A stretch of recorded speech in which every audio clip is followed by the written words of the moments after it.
Hi, everyone. We'll be getting started in just a moment, just allowing a little bit more time for the rest of the people to filter in. So we'll be getting started in just a moment.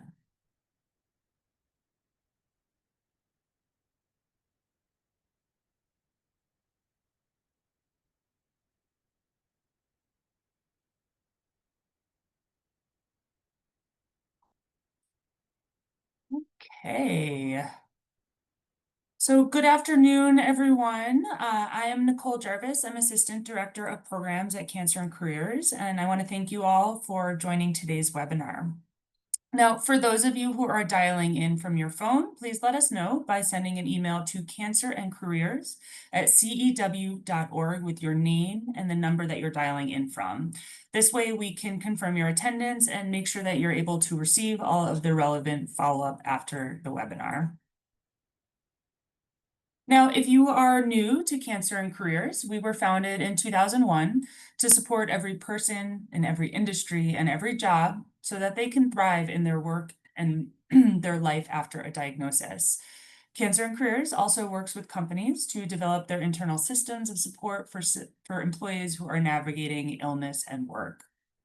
Now, this is a list of all of the free programs and services that we offer for people with cancer, as well as for their caregivers, healthcare providers, and coworkers.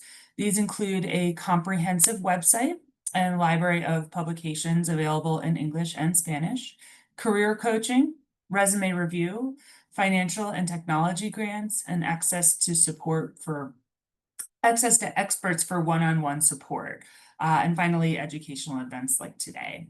I'll be back after the presentation today to tell you a little bit more about our upcoming events and what you can look forward to this for the remainder of the year. Now, some quick housekeeping before we get started. If you experienced technical difficulties during today's webinar, please refer to our Zoom user guide, which is linked on the slide and is being shared in the chat right now as well. Or feel free to reach out to Zoom support using the contact information that's on this slide.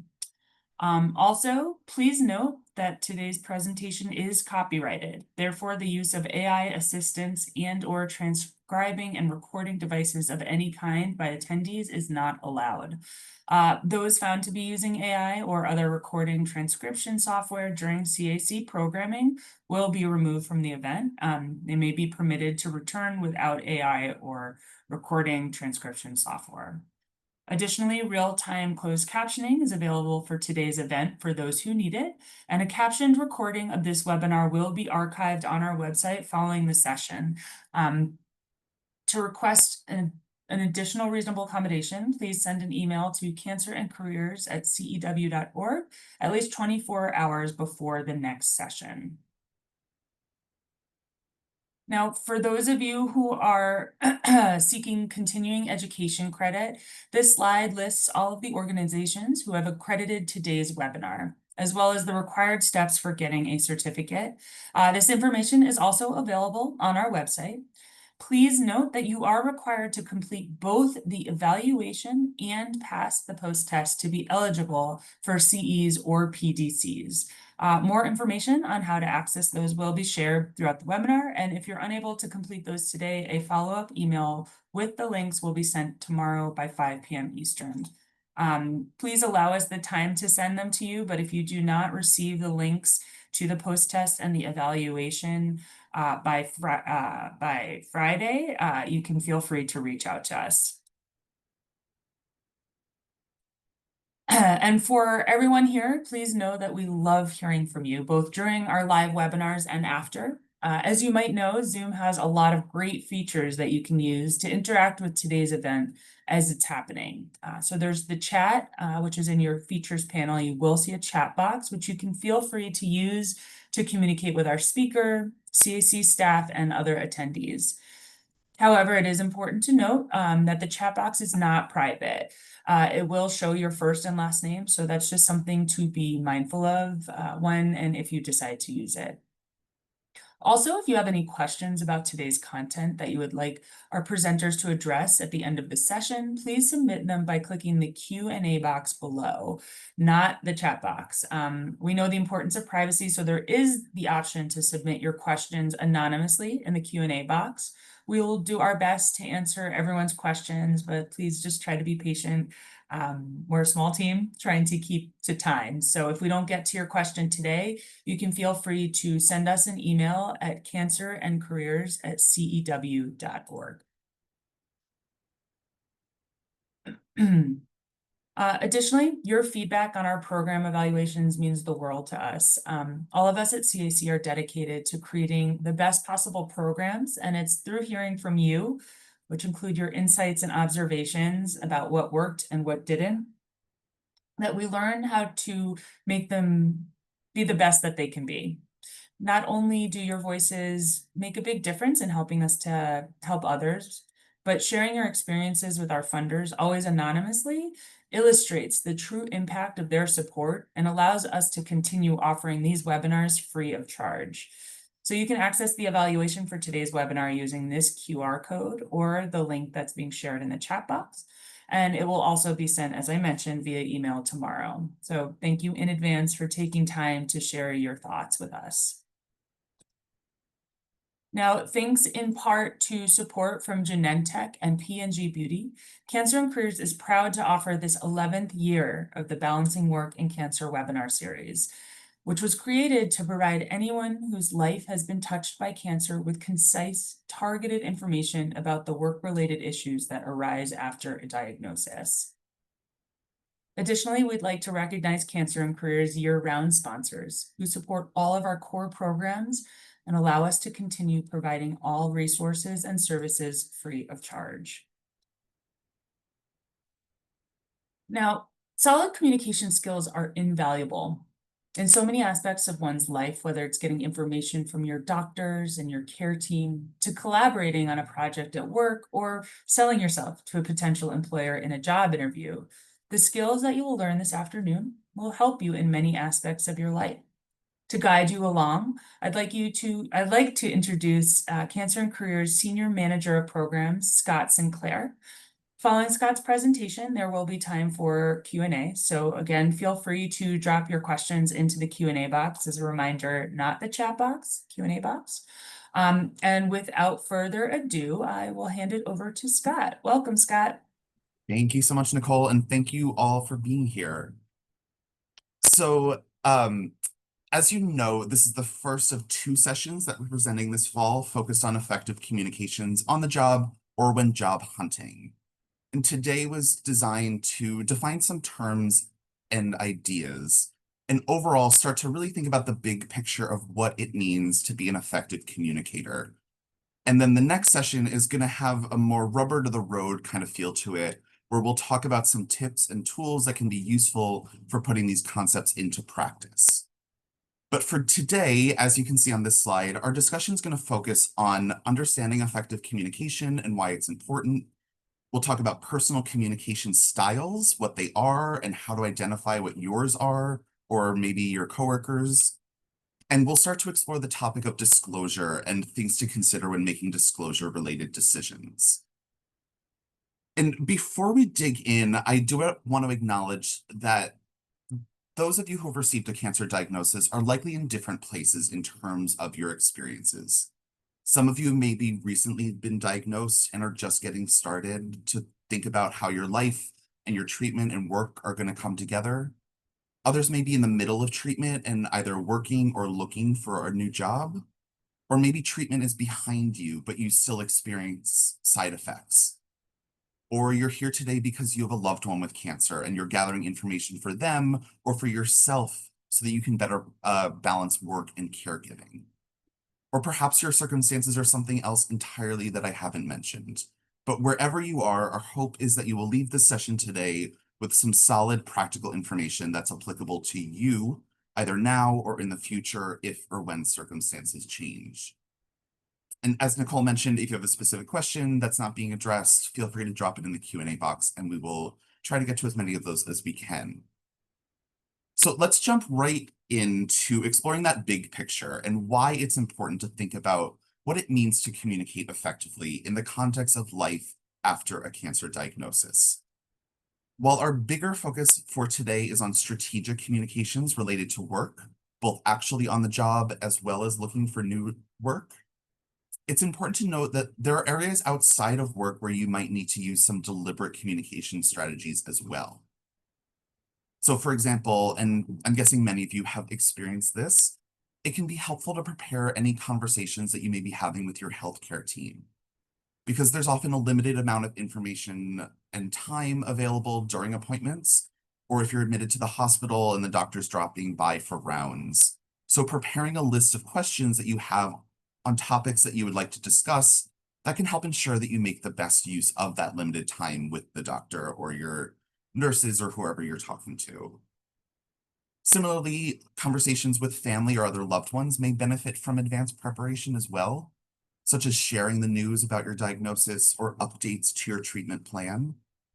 It can also be really important to think strategically about what you post online, whether on social media or on a blog or anywhere else that you may be posting, since online behaviors can have a real impact on our work lives.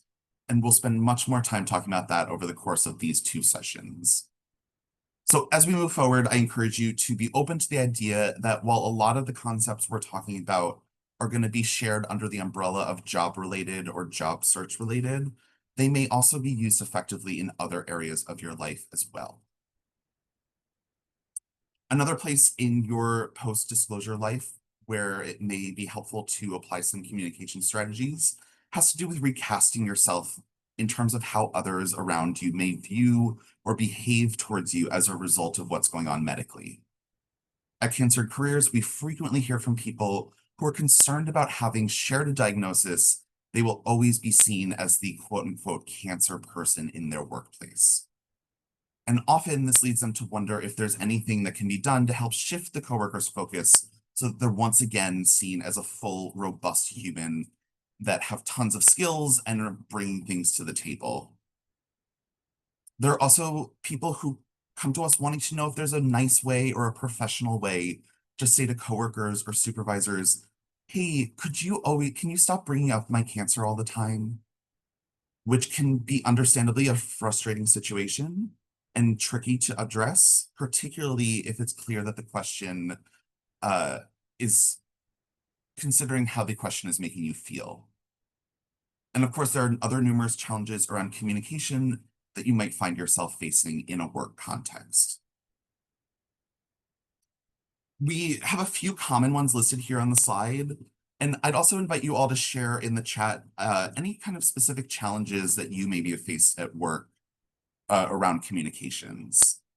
And reminder that what Nicole said earlier, that the chat box is not anonymous.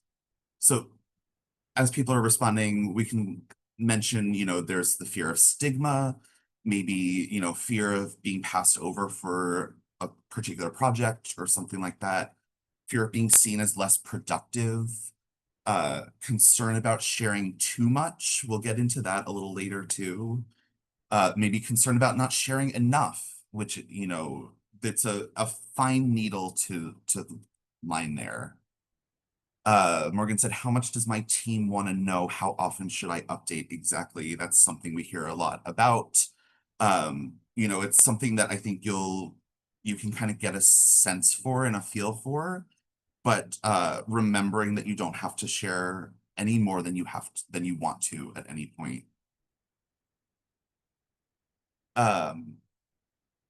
Kathy said, fear of being seen as not the top rung employee I used to be because I'm dealing with treatment that is less visible than radiation or surgery. That is also something we're hearing all the time. If you don't have something like losing your hair or skin changes or some visible side effect, people might not even necessarily know that you may be struggling with something. But I think there are ways to be productive and plan and stay on top of your work and ask for help when you need it. We'll get to that later on too. Yeah, these are all great things coming in. So some topics are going to be more difficult to talk about. Sometimes it's hard to know how to start a conversation or maybe how to end a conversation or maybe move it to a different place. We also have our own personal feelings about communications and how that can play a role. And when it comes to communicating in a work-related setting, particularly when cancer is in the mix, there can be all sorts of added layers of complexity, and it's not always intuitive how to navigate them. I'd even argue that everyone comes against communication challenges in their lives, regardless of who they are, what their job is, their level of education, their health status, any other aspect of someone's identity. We all face communication challenges in our lives, so you are never alone in this. So let's begin by looking at some communication basics so that we can move forward with a shared understanding of some terms and concepts. Starting with what is communication? One definition, communication is a process through which information, ideas, and/or emotions are shared between two or more people. So in other words, it's what gives us power to meaningfully connect with others. And it can occur in a number of ways. So things like audible communications may be first of what you think of. So spoken words, a conversation, but this can also include nonverbal or maybe things that aren't actually words like grunts or sighs. But of course, not all communications are received through our ears. They may be written out or maybe, a sign language or behavior around others, and our body language can also convey information or clues about what we're thinking and feeling. And it's also important to note that sometimes our communications happen in ways that are thought out and deliberate, but that's not always the case. Sometimes we end up sharing ideas or information based on spur of the moment decisions or impulses. And sometimes details get shared with others subconsciously without us even knowing what we're doing. Like we're nervous and our hands start to shake, or maybe your foot starts tapping or your leg starts shaking, things that might be completely subconscious. So really, there's a wide variety of things that we are considering under the umbrella of communication. Now, before we define what specifically effective communication is, I would like to challenge some common misconceptions about it. So first of all, it's not black or white. You're either born a good communicator or you're not. So while there are certainly people who are born with a maybe knack for communication, communicating well is a skill. And just like any skill, it can be practiced and learned. The next is full disclosure is the best policy, which there's no truth to the idea that there is truth to the idea that honesty is the best policy, but it's not always the best approach to share absolutely everything. So this also ties into the bullet point at the bottom that not sharing every detail is the same as lying. We'll talk more about these ideas a little more throughout the session. The next one is talking is the only way to communicate effectively. On the last slide, I mentioned nonverbal communications, sign language, body language as ways of effective communicating, but it can be even more subtle than that. So for example, giving someone space could be a way of communicating that you respect a boundary that was set. And if you do a job in a shared environment, making sure that you don't leave dirty dishes in the kitchen sink communicates respect for the other people that you're working with. And the list can go on and on and on. Another misconception is that we are only ever given a single chance for an effective communication. This is very rarely the case, particularly when it comes to work-related conversations. And we're going to unpack this idea as well as some of these other misconceptions as we dig a little deeper in. So what specifically does make communication effective? The first key concept to consider is that effective communication is a two-way street. So it involves both sharing ideas as well as listening and absorbing the ideas that are being shared by whomever else you're communicating with. So this means not only being mindful to get your own point across and your perspective, but also paying attention to what the other person is trying to get across as well, and consider what they're bringing to the table in terms of their own perspective. Also, don't be afraid to ask clarifying questions if you're not entirely sure what the other person or people that you're communicating with are trying to get across. It's much better to make sure that everyone is on the same page up front, rather than wishing later that you'd ironed out details before. Expressing gratitude when it's appropriate is also a best practice. While you might assume the person you're communicating with knows that you're appreciative, the reality is that most people don't know if we don't tell them directly.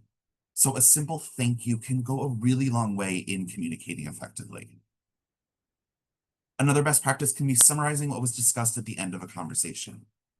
That might mean taking a minute or two at the end of a call to review what the next steps are, or maybe sending an email after the fact saying thanks for the conversation earlier to recap what we discussed X, Y, Z, and list out whatever it is that you talked about. And this is tied to the idea that we brought up on the last slide, which is that effective communication isn't necessarily limited to being a one-time event. It should be something that's happening regularly. And we can all probably relate to the idea that life in general and our tasks or our projects are all continuously evolving, sometimes in unexpected ways. So regular check-ins, whether they're 5-minute overviews or a longer deep dive, these are often necessary to make sure that communications are as beneficial as possible to everyone involved. Also, it's important to note that sometimes effective communication very purposely takes place over more than one conversation.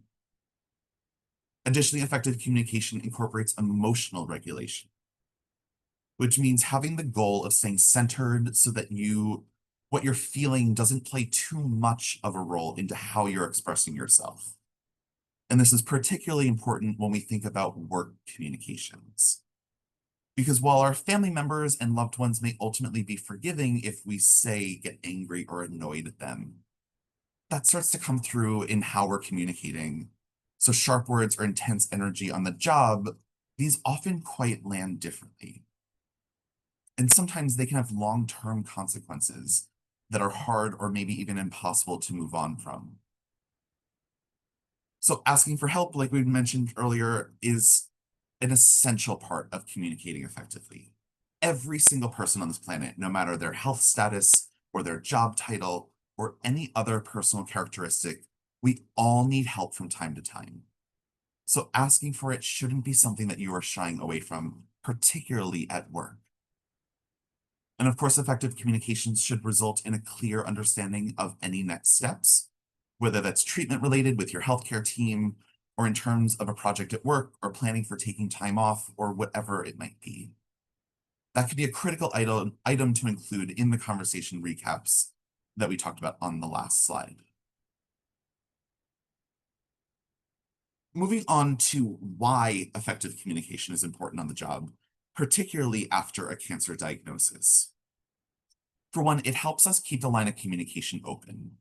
The vast majority of us don't work or do work in a vacuum.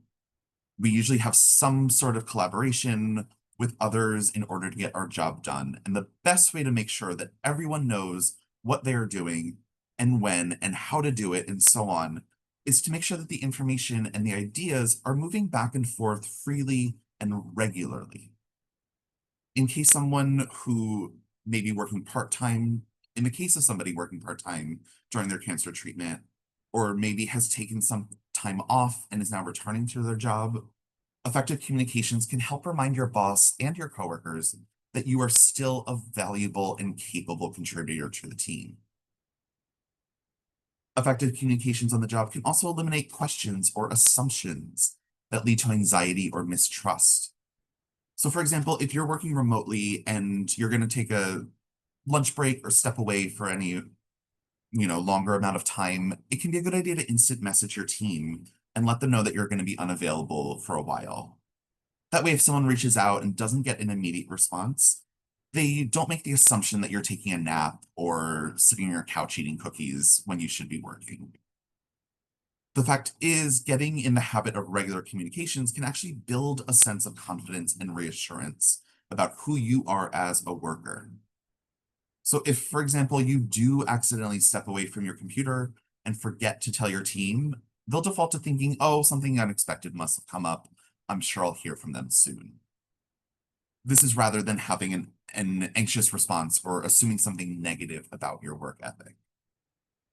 But with all of that said, it's really essential to remember as you're thinking about communicating strategically is that you don't have to be completely open about everything that is going on in your life.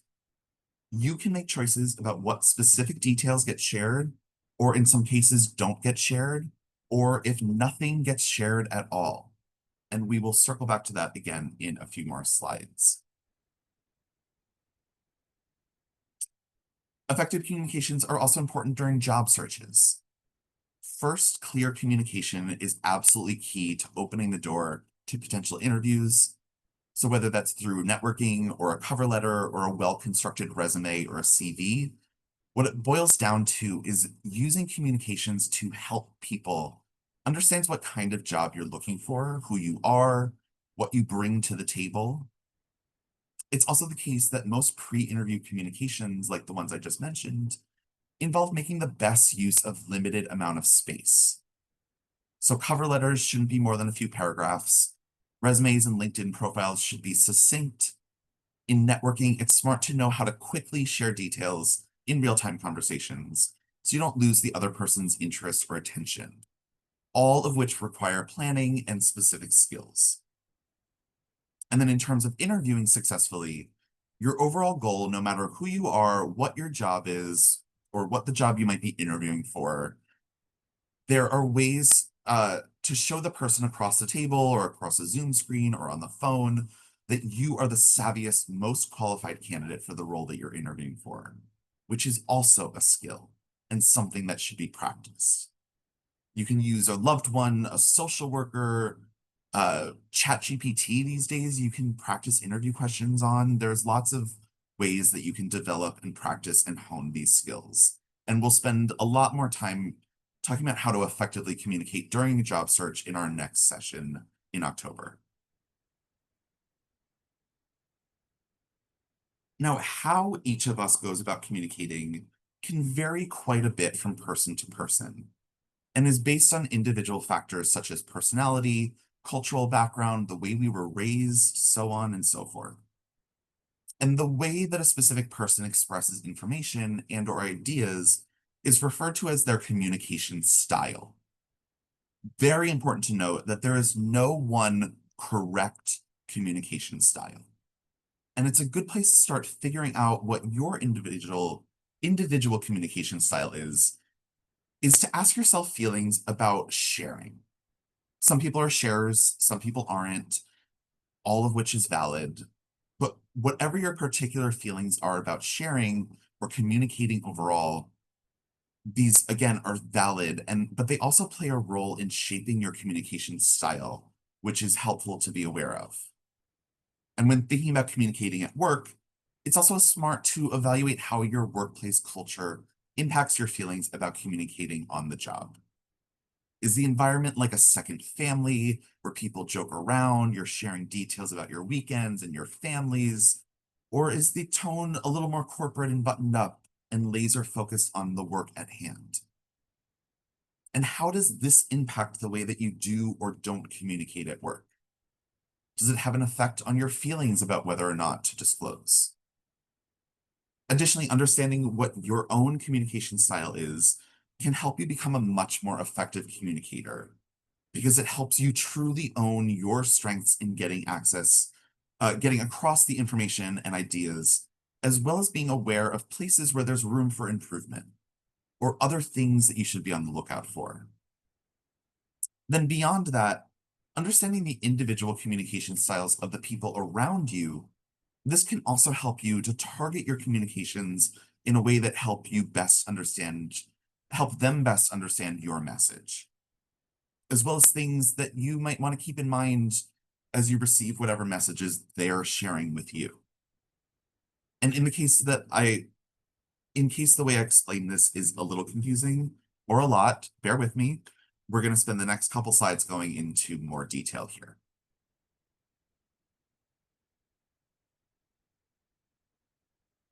So as you may imagine, a number of career coaches and other employment professionals have some really good thinking about research into communication styles. And among them is a man named Mark Murphy, who's an author and leadership coach. He developed a model that outlines 4 primary communication styles. In talking about these 4 styles, Murphy said there are 2 major philosophical differences that separate them. The first is that people tend to communicate either more with emotions and feelings or more with data, numbers, and facts. So, for example, if you have 2 people working at an animal rescue, a more emotional communicator might say, I feel like we've been doing really well with this winter adoption push.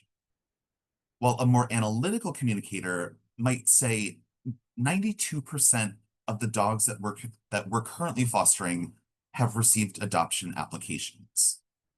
So they're both saying something similar, but how exactly they are saying it is different based on their communication styles. And the second difference has to do with the arc that people use to convey information. So do they go in a straight line from A to B to C and so on? Or do they share information in a more roundabout way, or even skip over details entirely? Now, we're going to walk through what Murphy's 4 styles are, but before we do that, a reminder that there are many ways of thinking about communication style, but we thought that this was a really strong example, which is why we brought it up to share with you today.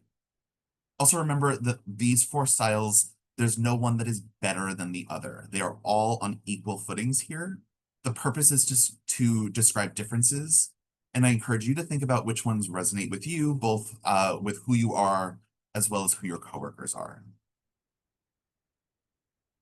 So the first communication style that Murphy identifies is the analytical communicator. This person uses facts and data to communicate versus communicating emotionally. They use precise language, and they tend to express themselves logically or in terms of a straight A to B to C line that I mentioned on the last slide. Those are their strengths in terms of how they express themselves. On the other hand, some things for analytical communicators to be aware of include coming across to others as cold or unfeeling. And it's also not uncommon for people in this group to find themselves getting frustrated with people who are less specific or number driven, which might mean they get a little brusque with their replies or even stop paying attention. And that can impact how effective communication ultimately is. So if you recognize yourself in this description, these are things to monitor or be aware of and work on. Another point to keep in mind if you're an analytical communicator is that it may be challenging for you to talk about the unknowns that come with a cancer diagnosis or your treatment. Because as you may be able to relate to, the cancer experience is fluid and doesn't always move in that straight A to B to C to D line. It might jump from A to D one week or B to F the other week. So keep in mind that your strong ability to be logical and apply numbers, it might not always be of service here. So next we have the intuitive communicator.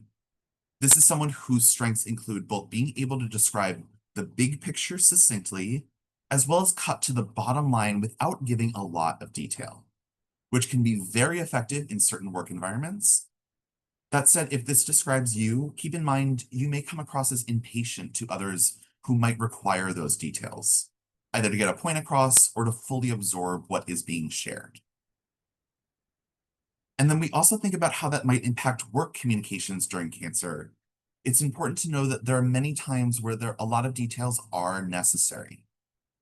So for example, if you're going to be going out for a few weeks for a surgery and a colleague is going to cover a project for you, handing it off to them may require that you really unpack the individual steps and the components to make sure that they have a full and comprehensive understanding of how to successfully do what you need them to do. And remember on the last slide, I mentioned people who really appreciate detailed communications. Murphy calls those functional communicators. It's not necessarily the facts, data, numbers that our analytical communicators like to use. Functional communicators like the kind of details that are required for planning in advance. They tend to communicate information in a very step-by-step way and are often sought out for their exceptional strategizing and organizational skills. However, if you fall in this category, you'll want to make sure that you're sharing just the right amount of detail, but not too much. because if you do so, you can risk losing the other person's attention. Functional communicators should also be mindful of oversharing during disclosure conversations. A helpful tip for that is to plan those discussions in advance and start by writing down everything that you might say, and then go back through that and edit out details that you aren't totally necessary right now. And again, we'll get to a little more about disclosure very shortly. The fourth and final Murphy's communication style is the personal communicator. This is the group that most frequently uses emotion to communicate, which means they are strong empathizers, they listen well, and are diplomatic, all of which are very challenging skills to teach, so wonderful traits to come by naturally.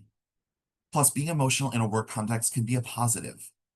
For example, feeling passionate about your work and letting that shine through can actually strengthen your communications.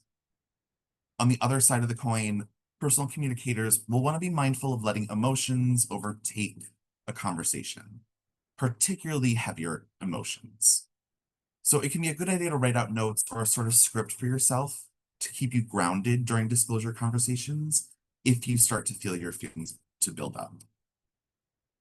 Also, if you know you'll be having a difficult conversation with a less emotional communicator, such as an analytical communicator, you might want to think through how the more muted behavior might impact you and how to navigate whatever feelings might come up as a result.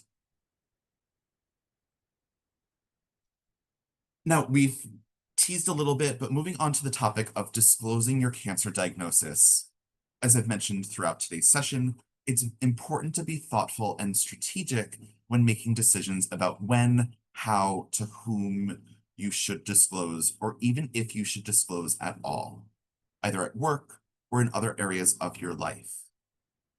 In fact, we often encourage developing a personal disclosure plan, and this isn't because there are right and wrong ways to share this information, but because spending some time thinking with it and thinking through who, what, when, where, whys of sharing and making specific choices, these can all help you feel more confident about and maybe feel more in control of the information that your personal story that's out there in the world.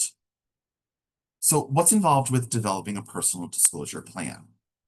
First, you want to make clear decisions about what, if any, information about your cancer journey you're going to share, and think about where you share it.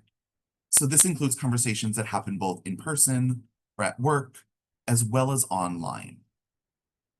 Then once you've made these decisions, you want to communicate them with people in your network, whether they're friends and family or people you've connected to online. We frequently hear stories about well-intended or accidental online disclosures. And even if you have shared your preferences with your loved ones, it's still a good idea to monitor what those other people in your life are posting about you so that you have a sense of what is out there. Also, really important to consider how you present written communications.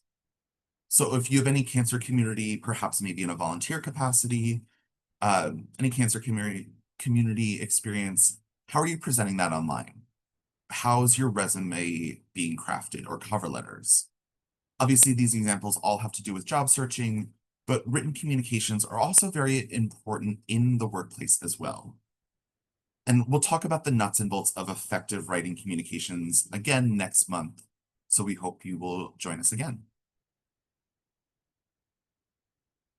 Now, people often reach out to us because they're not sure about whether there's a responsibility to disclose or discuss their diagnosis or treatment plan at work. So if you're wondering whether or not you have to share the information about your diagnosis, you should know that although there can be some exceptions, in most instances, there is not a requirement nor an obligation to share details about your health or your health history with an employer, nor can they ask. However, people may decide to disclose for a variety of reasons. There can be benefits and unwanted consequences associated with disclosure in the workplace, which makes it very important to understand how and why you're making the decision that you are making, and stick to the choices that feel right for you and your unique circumstances. So some things that you can ask yourself include, How will treatment interfere with your ability to perform your duties? We're not going to spend any real time talking about workplace legal protections today, but I will briefly say that sometimes it is necessary to share some information about your diagnosis to access protections under the law, such as reasonable accommodations under the ADA. We have a number of archived webinars on our website where you can learn more about these. And I've included a link with more information on our website on this slide as well. And maybe Chris or Nicole can drop that link in the chat for anybody who wants to see that. That said, it's also important to note that people may want to disclose for a variety of reasons not having to do with the law. For example, some people are just sharers, and they would feel like it's unnatural to keep something like a cancer diagnosis under wraps. Others feel very differently. They may feel like at work, their personal life is private, and they have no interest in sharing any medical information. You may also want to think about whether anyone in your workplace has gone through something similar. While you may not know of anyone specifically who went through a cancer treatment, maybe there's someone who went on a maternity leave or someone who is caring for an aging parent. What kind of flexibilities did the workplace provide for them? And how was the news received, both by managers and other members of the team? It can be incredibly valuable to consider these experiences as you begin to think about what you can expect on your own cancer experience as you share the information at work. And we also get asked a lot of, who should I tell? So again, this is going to vary depending on who you are, your specific circumstances. It's also possible that you might be finding yourself having to have more than one disclosure conversation. So if that is the case, we usually recommend sharing with the person that is easiest to talk to. For most people, that's going to be a direct supervisor because it's someone who they have an ongoing relationship with, and that person can also be an advocate for you with the higher ups. But it's also important to remember that most managers are not trained to be managers. So this might be the first time that they are having this type of conversation, and they might feel in uncharted territory themselves. That often puts the burden on the employee with cancer to help teach that manager what to do next. Now, to deal with this, Cancer and Careers has a manager's toolkit that we created because survivors wanted something concrete that they could take in with them into these conversations with their supervisor that allowed them to outline what would be helpful and make them feel supported. It can be a great tool. And you can go on our website and either download it or we'll ship you a copy for free anywhere in the US. Now, for some people, their supervisor is going to be out of the question, and they might want to go to HR directly. Your HR department can be a font of information because they're the ones who really understand the employee policies, and they may even have experience with other people in similar circumstances. But perhaps the most important thing to disclose in any of these conversations is make it clear that the idea that treatment is going to be fluid, and as we discussed, and again, can't say it enough, helping them understand that the things you are sharing are what you know to be true today, but they might not apply next week, next month, next year from now. And this is likely going to be an ongoing conversation. Now, when thinking about whether or not to disclose or how much or what to share, it's also important to consider what you might know about the possible side effects that you're likely to experience, particularly if you're choosing not to disclose anything.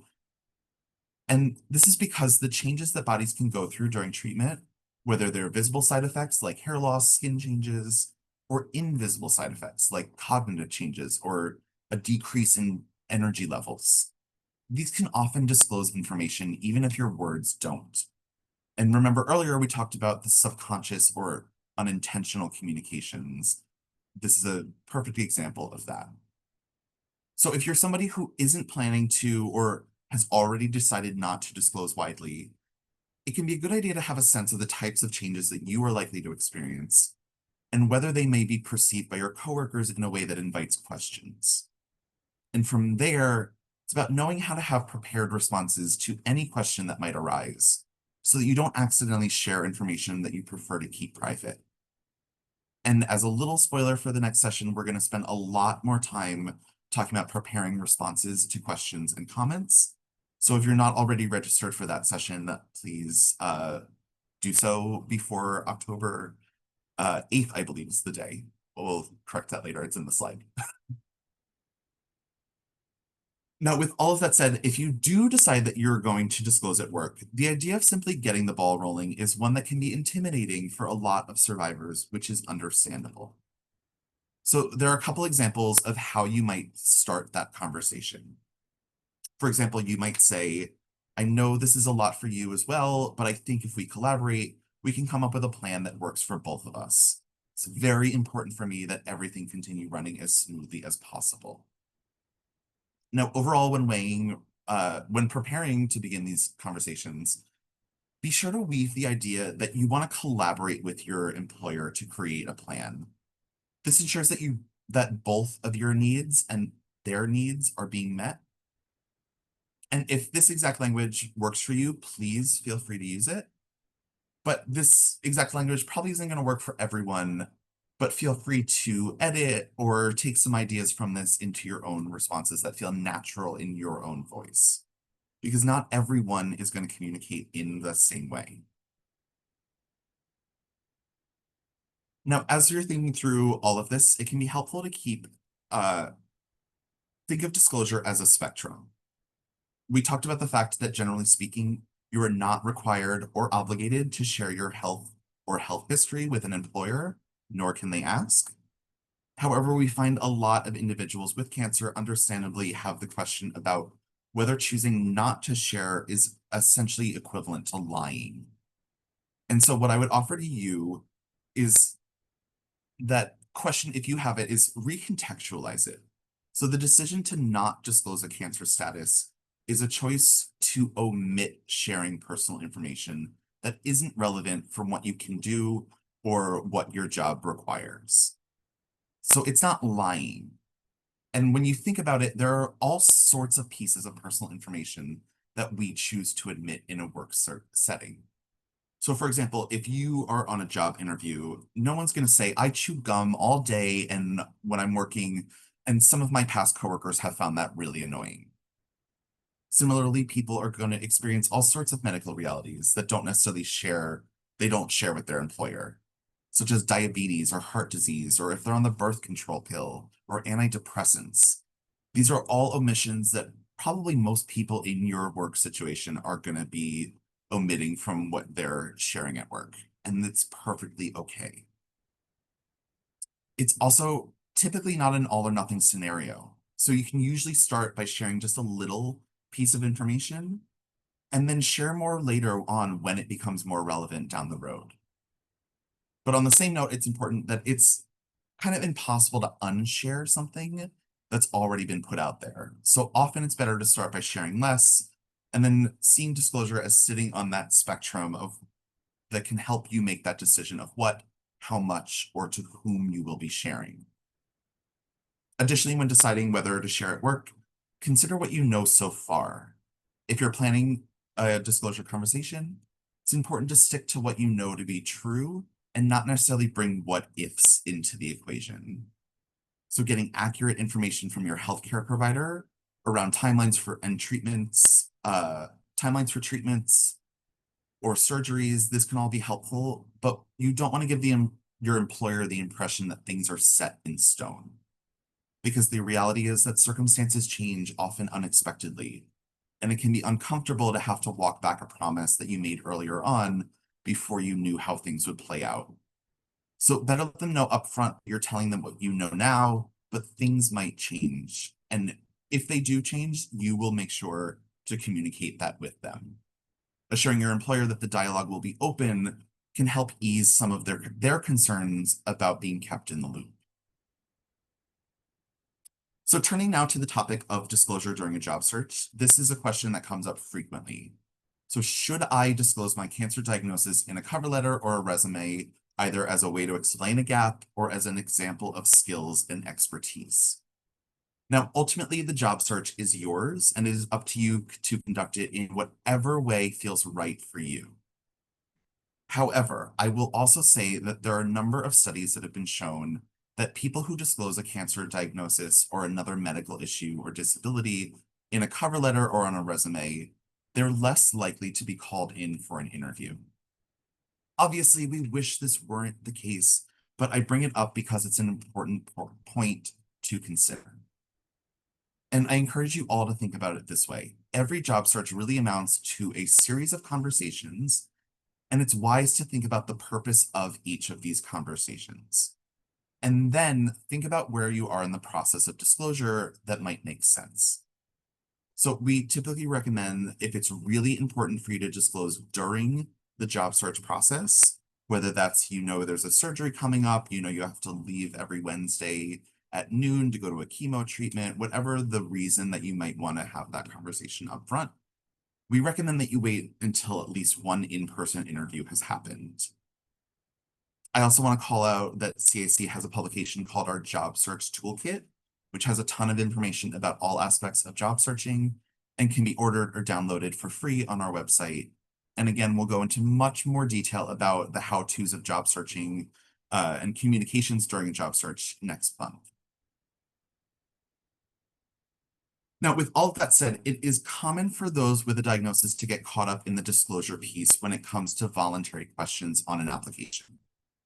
Many organizations are asking these questions mostly to just get a better sense of who their candidates are as they plan to expand diversity of their staff. These questions are supposed to be optional, and for the most part, they are. This means that it is entirely up to you how and if you want to respond to these demographic questions.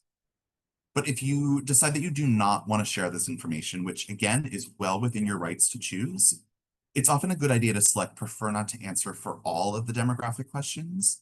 Otherwise, it might seem like a red flag that the disability question was the only one that you chose not to answer. So I would like to talk quickly about some communicating in the online space. We often hear from survivors about the role the internet is playing in helping them through their cancer experience.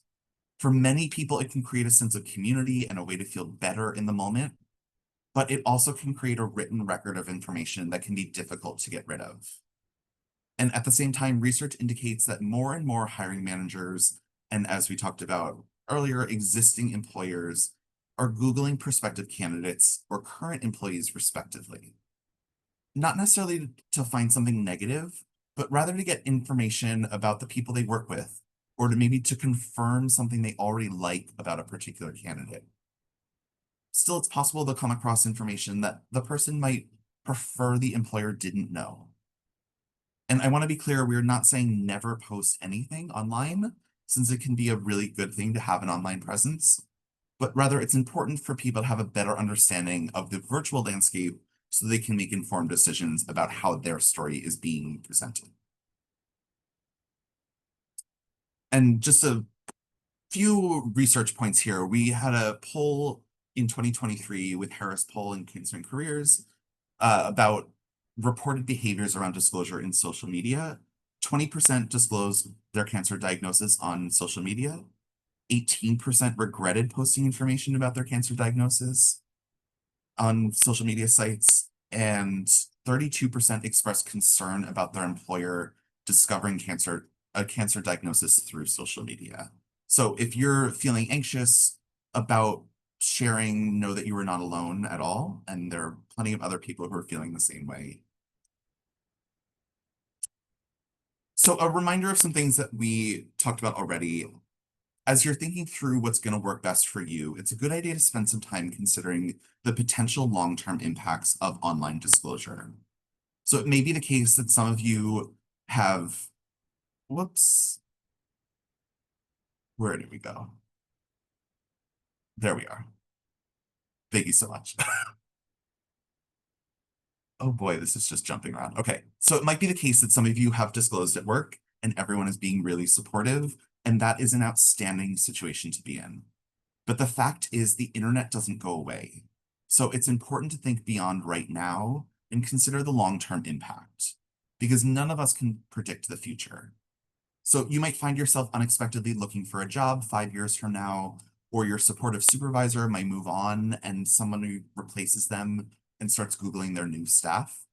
And there's no way to know how that person is going to respond to that information that they find. So I want to be clear that, again, we're not saying never post anything, but rather it's important to make informed choices that make you feel good about what you are sharing. So that's where we're going to leave off today. Before we move into Q&A, just a few top takeaways, which are effective communication can be an important tool when either working during treatment or looking for work. Understanding your communication style and the styles of others around you can help improve workplace conversations. And think through disclosure decisions and how they might impact your workplace communications. And then I also want to give you just a little sneak preview of our next session, which is happening on Wednesday, October 8th. Oh, I got the date right earlier. I'm so happy. Some key topics that we're going to go through are best practices for using social media and online platforms to create an online brand, tips and techniques for having conversations at work or when looking for new jobs, and communications during the job search process, such as networking, resumes, cover letters, and interviews. So with that, I am going to pass it back over to Nicole. And my camera was slow to turn on, but I am here. Thank you so much, Scott. I always learned something new, and you just really presented it in a way that was really easy to conceptualize. Now, before we move into Q&A, just some quick housekeeping items to go through. If you have any questions, any follow-up questions or anything we don't get to today, you can feel free to shoot an email to either Cancer and Careers or to Scott. And we do hope to connect with you all on social media. So all of our handles are listed here, as well as our bi-monthly newsletter and our website. Now, we do have, sorry. Looks like there's a little lag today. Yeah. That was supposed to be up, so I'm sorry that you guys didn't see that before. Okay, so we do have 3 more webinars remaining in our 2025 Balancing Work and Cancer series, starting with part 2, as mentioned. After that, I will be leading the Balancing Work and Caregiving session on November 5th, where I will be joined with Brandon Gottlieb, who is one of our career coaches. And then finishing the year, we're bringing back Wade Iwata to lead a session on self-care taking place in December. That's going to be on December 3rd.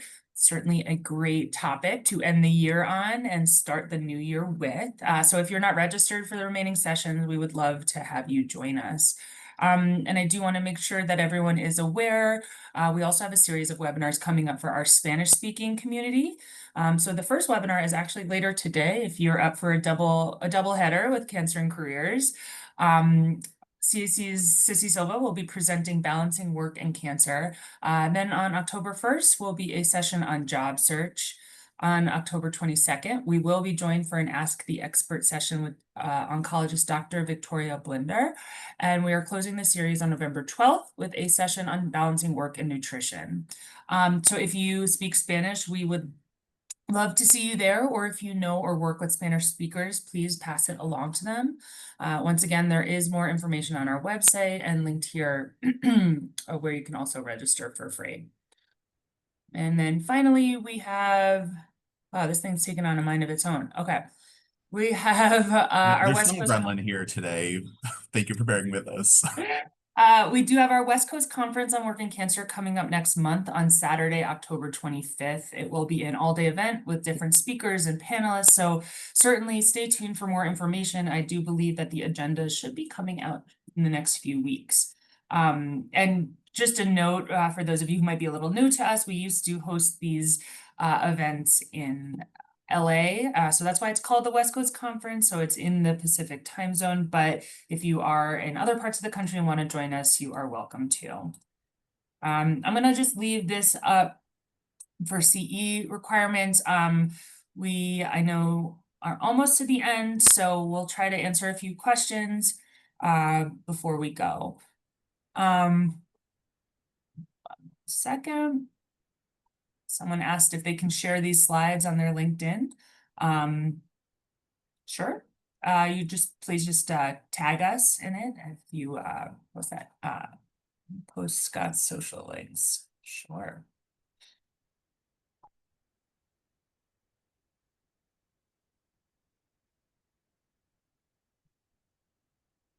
So I see one question here. How do I manage requests for accommodations on the job when I'm still learning day by day how to navigate my disability? I think something important to remember there is asking for reasonable accommodations. And again, we have a lot more information on our website and other webinars where we go deeper into this, but uh, asking for a reasonable accommodation is not a one-time only thing. So you want to be creative, you want to think about what challenges you're facing, and maybe if there's something that can fix that challenge or make that challenge easier to ask for it. So, we use an example of somebody who had to go up and down stairs to print things, and energy levels were low after treatment. So he was able to get a combination printer scanner next to his desk. Uh, that costs, $100 or something for the company. It saved his energy levels. So thinking through things like that, ways to modify your job, can be really helpful in continuing to work during treatment, after treatment. Uh, and I think if you're still figuring it out, that's totally fine. What might make something easier this week, you can ask for it. And in 2 months from now, if you go, oh, what would be really great is if I could have a stool I can sit on during the day, or if I can modify my hours to, you know, I'm feeling fatigued after a chemo treatment. Maybe I can schedule the treatment on a Thursday and leave work a little earlier and make up hours later on, or something like that. Like, you can think about what's affecting you right now in the moment and ask for it. And then if something later on changes or you want something else, you can always ask again. Absolutely. It's a fluid process for sure. I think, we are a couple minutes over, but can we take one more question, Scott? I think we can do one more question. Okay. If you're communicating with an employer or are in a similar situation where discretion is advisable, could it be better to frame your situation as a family issue or something like a sabbatical? I think that is perfectly fine to be vague, and it is a family issue. Even if you're a family of one person, it can be a family issue. I am a single person living on my own here in New York City. If I want to say that there's a family issue going on because I need to take care of something medically and I don't want other people to be in my business, I think that's perfectly acceptable and fine there. Um, I think you don't want to necessarily lie about anything, but being vague, or like we talked about earlier, omitting information. No one's walking into their office and saying like, I just got diagnosed with heart disease. Like, that is irrelevant to what you're doing, what your job is. Um, so I think omitting information is fine, being vague is perfectly fine. Whatever makes you feel comfortable and whatever you want to talk about and how you share what you need to share, I think is perfectly Certainly, and good. also remembering that later on you can share more information if it is relevant or if you do need to utilize it. Yeah, But we often encourage people to describe it as a personal or family issue. And there's no need to go any deeper than that. Because really that is a personal and a family issue. So being vague about things is certainly an approach that works out well and, doesn't necessarily invite extra questions, which is another aspect of the disclosure piece. for sure. Okay, I think that is all we have for now. Scott, thank you. This has been wonderful and informative. And even though I'm not doing the best job of communicating effectively, I do think that you've given us a lot to work with moving forward. So thank You've been you. great. And Thank you, thank you Nicole. all for joining us today. As was mentioned a number of times now, the evaluation is super important and appreciated. Your feedback is so valuable to us. So please go ahead and you can either scan this QR code or you can wait for the email tomorrow. Okay, so thank you again for joining us. Thank you, Scott, for your expertise, and we hope to see you guys all at the next session. of communicating effectively. Right. Thank you all. Thank you. Bye-bye.